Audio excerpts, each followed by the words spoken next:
able to wear a cap is not capable.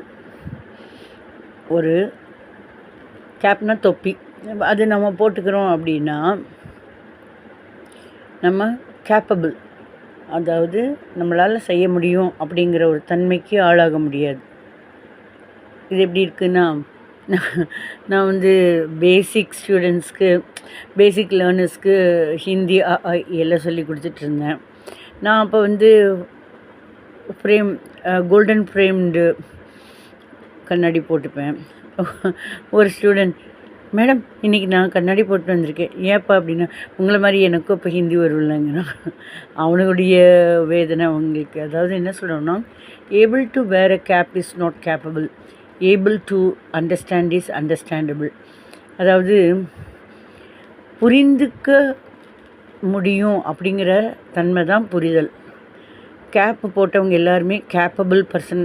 கேப்பபிள்னால் நல்லா இதனால் பண்ண முடியும், அது என்னால் பண்ண முடியும் அப்படிங்கிற தன்மையுடையவங்க கிடையாது.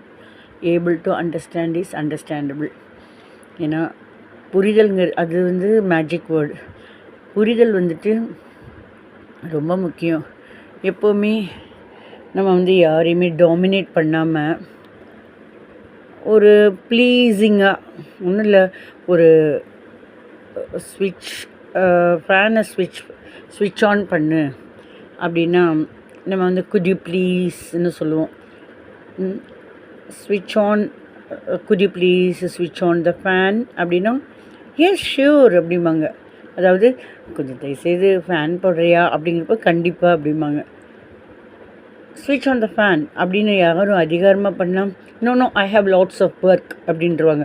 இல்லை எனக்கு நிறைய ஒர்க் இருக்குது அப்படின்றவாங்க. ஸோ நம்ம எல்லாரையும் ஒரு புரிதலோட எந்த மாதிரி நம்ம பேசினா எப்படி எல்லோரும் நல்ல விதமாக நம்ம கூட பேசுவாங்கங்கிறத புரிஞ்சிட்டோம்னாலே அது பெரிய விஷயந்தான். பிடிச்சிருந்ததுன்னா லைக் பண்ணுங்கள்.